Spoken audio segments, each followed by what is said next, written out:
Hey there, today we're doing a review of the Thule Aion 28-liter backpack. Here at Nomads Nation, we have been reviewing the world's best travel and EDC gear for the past 7 years. So in this video, I'm gonna show you everything that you need to know about this bag to decide if it's for you. We're gonna pack it out, double check its advertised capacity, and I'm gonna give you my brutally honest pros and cons and overall scores so you can know if this product is worth the price. And you're gonna wanna stick around to the end of the video, because if you're not quite sold that this is the bag for you, I'll make a couple of alternative recommendations you might like a bit better. Let's jump into it. Let's talk about the gist of the Thule Aion 28-liter backpack.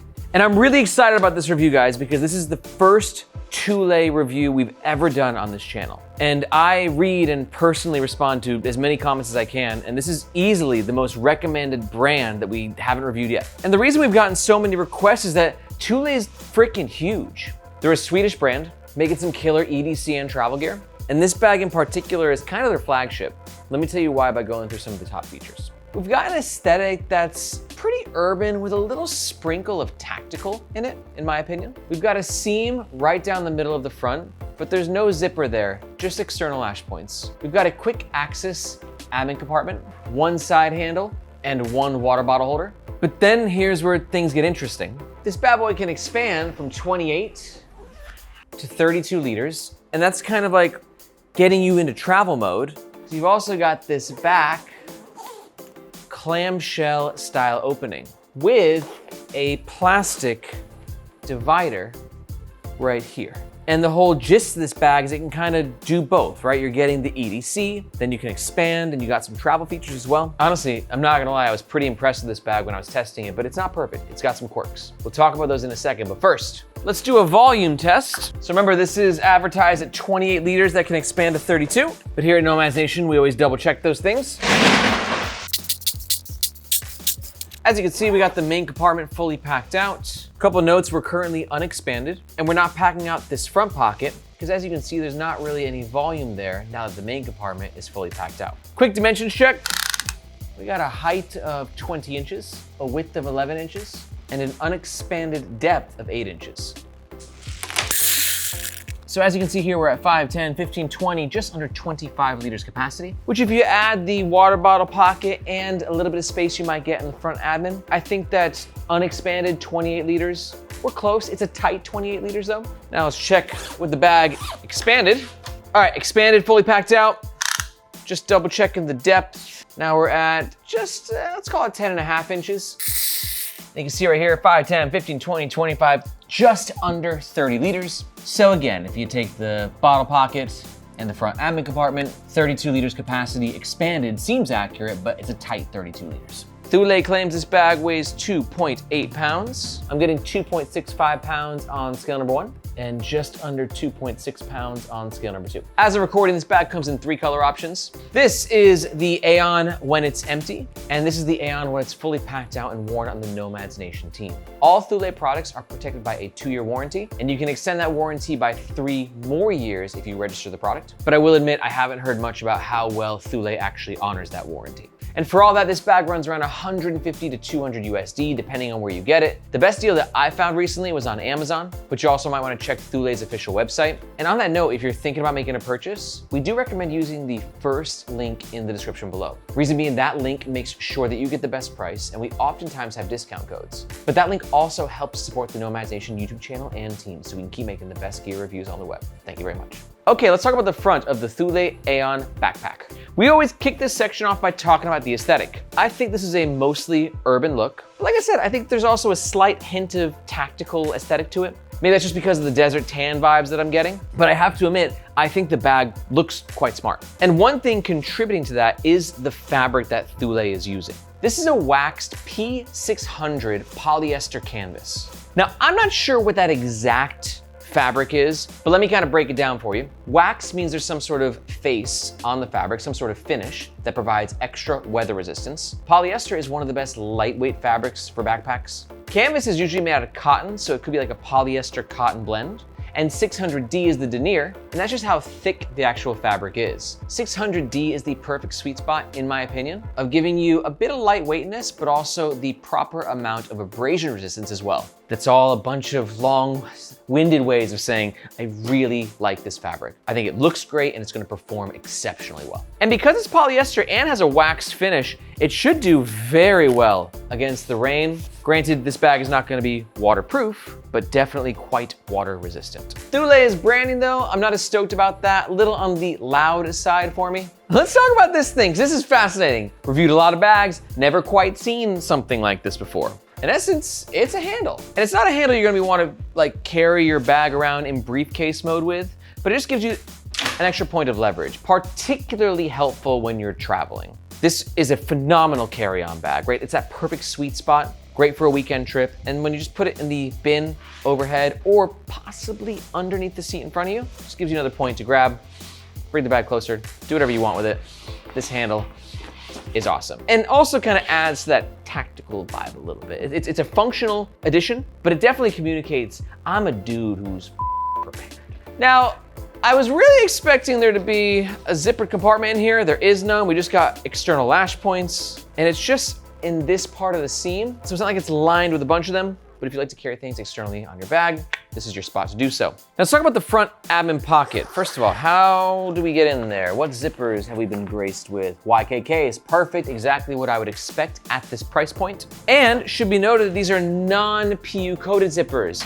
Also something that I am very thrilled about. PU coated zippers start looking like this, but they can end up looking like this, which is the downside. That and they're very sticky and hard to pull. But on the good side, if you want extra weather resistance, they're definitely better than a non-PU coated zipper. Sort of pros and cons there. We're also using classic heat shrink zipper pulls. Not my favorite, they're a little stiff, a little rigid, but also should be noted while some of the zippers do use the heat shrink, others use a more traditional nylon webbing. Okay, admin compartment. This does not go all the way down. As you can see, it stops right here. Now with this lining, I'm not really crazy about it myself. Compared to the outside of this bag, which really looks and feels premium, the insider lining, it's just like, I don't know, kind of, the color gives me diaper vibes and also like the actual mesh that we're using here, a little diapery.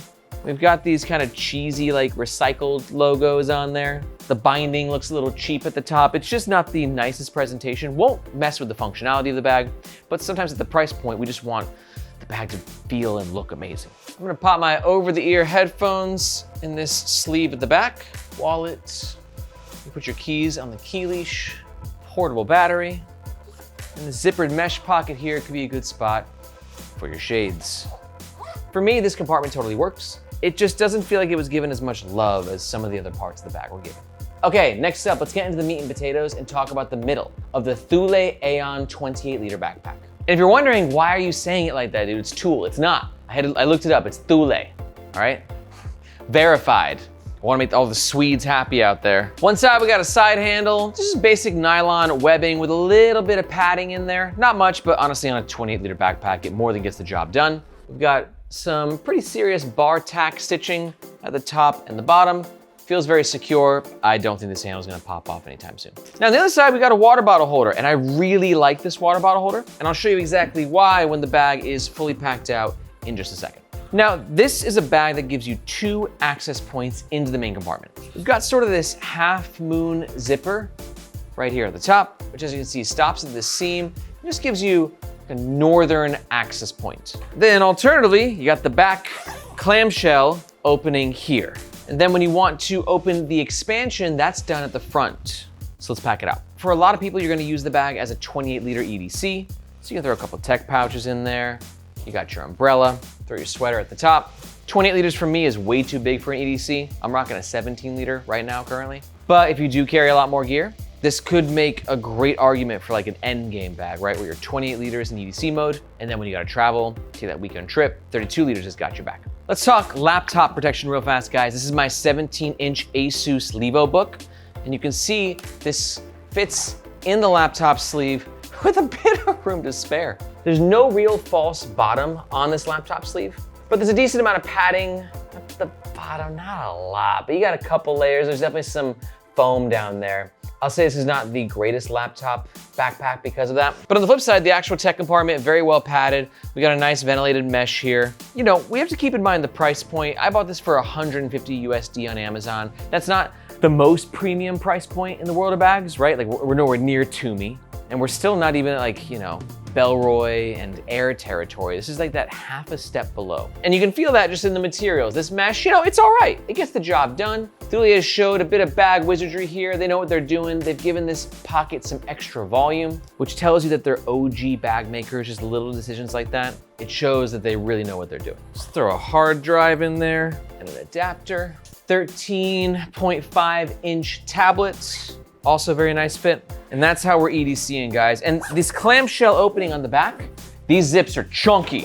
These are number 10 YKKs and they are lockable. Testing the side pocket now, 24-ounce Columbia water bottle. You can see fits very nicely.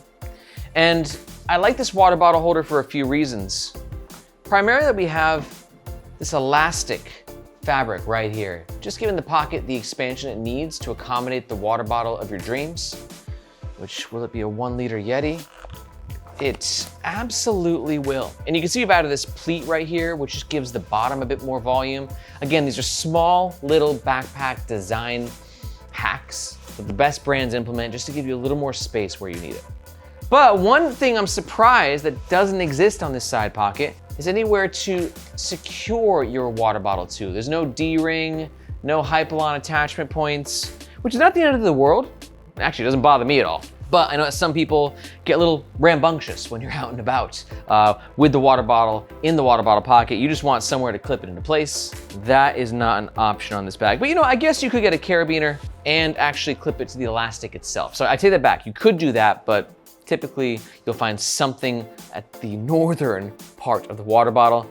The Aion does not offer that. So let me paint the picture for you. You're EDCing, you live in Los Angeles, and your best friend calls you up. His name's Danny. And he's like, yo, Danny here, Cancun, let's go. And you gotta go to the airport and you gotta go to Cancun. That's when you do one of these bad boys. And the Aion, make sure that your trip to Cancun with Danny gives you 4 extra liters of space. And now you can see what that actually looks like when we're in the main compartment. Just a bit of extra room to party in there. We can throw a big old packing cube in there, smaller packing cube at the top, tech pouch, DOP kit, keep your hoodie on in there. And then we've got this feature that I don't quite get. I understand what it's being marketed as. You have a divider, got this plastic divider, and Thule claims that this divider is a convenient divider to separate your everyday items from your active gear. And if they're referring to your tech stuff, I get that, but let me just show you what I mean. Taking this out, when you zip it up, there's no internal division necessarily in the main compartment. It's just, you know, tech stuff now on one side, main compartment stuff on the other side. Now looking a bit deeper, Thule is saying that it's a good spot for your active gear, that you can actually put your active gear inside this pocket, like your shoes. But the plastic in this pocket makes it very sticky, kind of difficult, like there's a lot of friction. And then also when the main compartment is fully packed out, you can see there's just less volume in this pocket. So putting your shoes in there, it works, but just always keep in mind that shoes and backpacks is a tough combination. You see it a lot, like bags will have a shoe compartment, or they'll say, hey, the shoes fit perfectly here, and they do, depending on how fully packed out the actual bag itself is. So you can see we did in fact fit our shoes in there, but now that's really clashing with the bulkier bits of gear that I put in here, right? And this is not the backpack's fault, it's just gonna depend on how you pack it. It's only 32 liters of space, so you have to be as smart as you can with it. It's kind of like a jigsaw puzzle. But in my opinion, if you're just rocking a 32 liter for a weekend trip, don't bring the extra pair of shoes. Just rock 1 pair of shoes. And then you could potentially use this divider for your dirty clothes or just to separate whatever you want. Overall, it's just not a feature that really speaks to me, but let me know what you think in the comments below. Is this a feature you're gonna get a lot of use out of? Do you wish it was ixnayed from the bag like me? Let me know in the comments below. Now keep in mind, we do have this zipper here, which can give you quicker access into the main compartment. So if you are strategic with your packing, let's say you want quick access to your tech pouch at all times, that pocket gives you that access. Last few notes, this is not a great self-standing bag. We are achieving self-standing, but if it's really important to you, I'd give this a 2.5 out of 5 on the self-standing scale.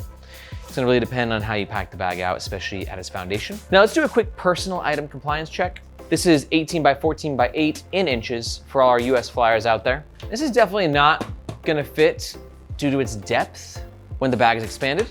But the good thing about expansion zippers, guys, that's often overlooked is that you can use it to actually compress the bag as well.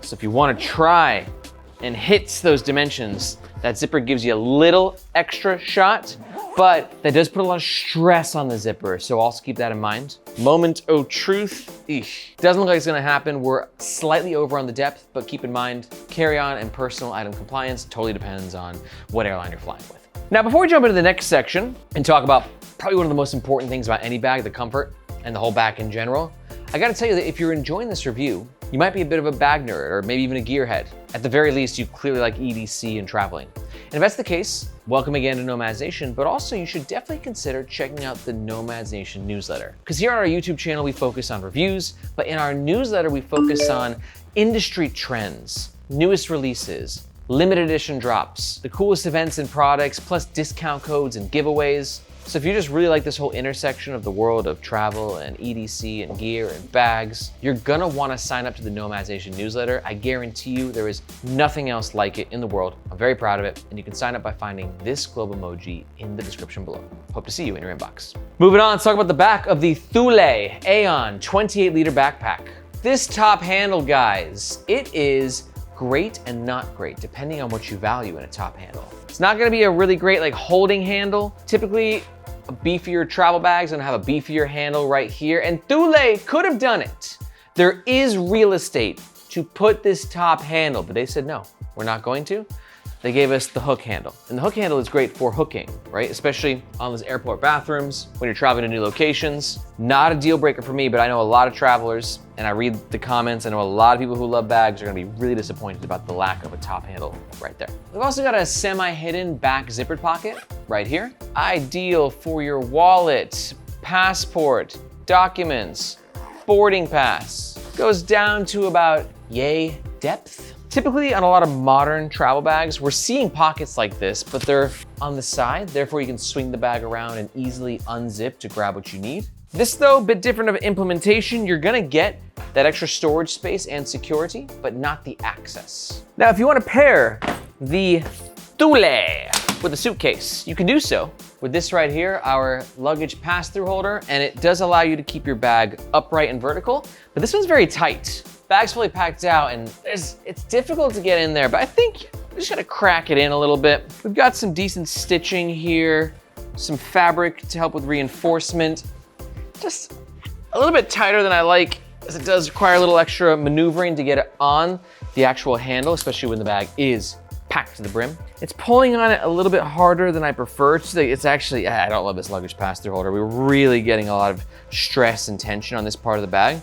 I wish that this was made a little bit looser. Give me a couple MMs. I don't think it'll break on you, but yeah, I don't love that implementation.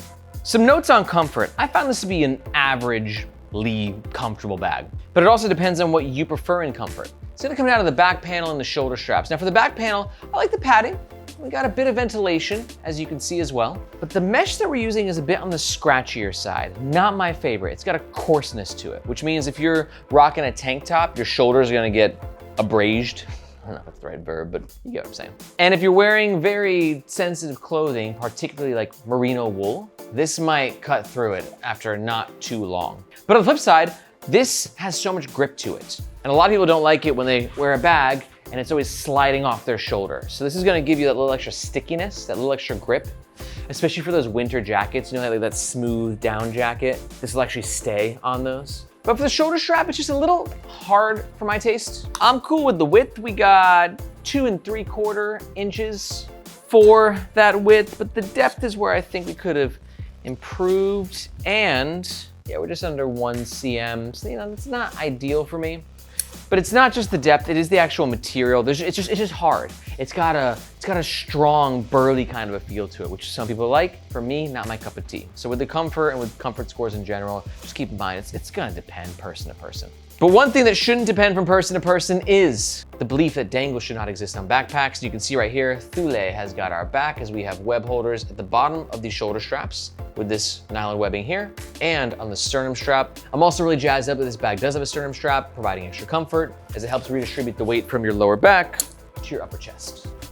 It's a fine bag, it's comfy. It's not uncomfy, it's fine. One final note is that you'll notice on the back panel we have these slots. And the slot exists because you can take Thule's sling/hip belt, slide it on through there, pop it on, and then you're in the Thule modular ecosystem. I have to say, I've never really seen this done very well. I can't speak about this one. I haven't tested it, hoping to at one point in time, but usually it's a little bit gimmicky for me when like a sling is also a hip belt, is also like, it's trying to do a lot of things. But maybe I'm wrong. If you have any experience with a hip belt, let us know your thoughts and experience in the comments below. Now let's get into the most important and crucial part of this review and talk about the overall pros and cons of the Thule Aion backpack. Pro number one, I don't think all bags nail expansion. I think this one does. It gives you 4 liters right when you need it without really interfering with the aesthetic too much. Pro number two, for me to nerd out, I love this external fabric. It looks great, it feels great, it's got a little bit of sheen to it. You just don't see this fabric a lot on really many other bags. And that's also kind of tying into point number 3, is just general innovation. This bag just is different. Thule is doing their own thing, whether it's the front handle or the different zipper pulls, the plastic divider that I'm a little torn on personally, but I give them props for just doing their own thing. This bag is definitely its own kind of bag. But on the flip side, all bags have cons. Here are 3 of mine. Con number 1 for some is gonna be the lack of a securing mechanism with the water bottle holder. Con number 2 for me is I wish the shoulder straps had a little bit more cushion to the padding, as opposed to just being super dense. And con number 3, I think that the plastic divider is adding additional costs without really bringing any extra value, in my opinion. Okay, let's see these pros and cons, mash them together and give you our overall scores. For comfort, I think this bag is middle of the road. I'm gonna give it a 3, gets the job done. Every time I wore it, I was like, that bag is fine. It wasn't pillowy, it wasn't heavenly, but it's got the basics as to where if you don't need super thick, cushiony, padded shoulder straps, it'll work. Next up, value. I'm gonna give the Aion a 3.5 out of 5. This is because of the range. We're finding it from 150 to 200 USD. I think on 200 USD side, you know, it's good value. 150 is actually pretty strong value, especially considering all the innovation and just freshness that Thule is bringing to the table. And for my overall score, I'm gonna give it a 3.5 out of 5 as well. It's a very strong bag that does some very interesting things. I love the way it looks. Didn't love the way that it felt, but it's giving you a lot of versatility at not too high of a price point. Overall, a very solid bag and a very solid experience. Keep in mind though, all of these scores, very personal, just based on my experience with the bag. But just a reminder, in case you're thinking to yourself, damn, I like the bag and I want my own experience with the Thule Aion, and you're thinking about making a purchase, we do recommend doing so with the first link in the description, just because again, that link makes sure that you get the best price, and if we have any discount codes, that's what they'll be. But if you're not quite sold on the Aion, let's talk alternatives. First up, if you're new to the Nomads Nation channel, you should definitely check out our leaderboard rankings video. This is where myself and the Nomads Nation squad, we get together and pick our favorite bags in different bag categories, which is a great way for you to get an idea of what the best options are on the market. I've gone ahead and linked that above. Also, if you don't know, here at Nomads Nation, after reviewing, I think around 350 bags, I got the burning desire to make my own bag, and I launched my own backpack brand called Firo. At Firo, we make bags that keep modern professionals streamlined and focused. And we've launched our own sling, our own EDC bag, our own travel bag, and are building our own passionate community. I'm so proud of what we've done there. And if you want to learn more, you can do so at firo.co or with the second link in the description. But if we're pretty close with this bag, here's 2 options that might get you a little bit closer. My first alternative recommendation is going to be the packable travel bag. This is a great pick for you if you're really keen on an expandable bag in this price range, but you want better tech protection, a more business-friendly aesthetic, and a bit more plushness when it comes to the comfort. Them straps are like juicy. This is a debut bag from a new brand and we were really impressed by it. And my second alternative is going to be the Tortuga expandable backpack. This is a great pick for you if you, again, want an expandable bag, but you got a bit more budget. You don't mind splurging on the good stuff. And honestly, Tortuga isn't the good stuff, it's the great stuff. Better lifetime warranty, significantly better materials and fabrics. You pay more for it, don't get me wrong, but I think it's kind of higher quality across the board. But that's nothing against Thule, right? Like every bag is serving a different price point and a different market because of it. You just gotta figure out which pros and cons most speak to you and which market you're most interested in. So if you wanna learn more about the 2 alternatives, you can go ahead and watch these videos right here. If you have any questions, be sure to let me know in the comments below. Thank you so much for watching. My name is Aaron, this is Nomads Nation, and we'll catch you guys next time.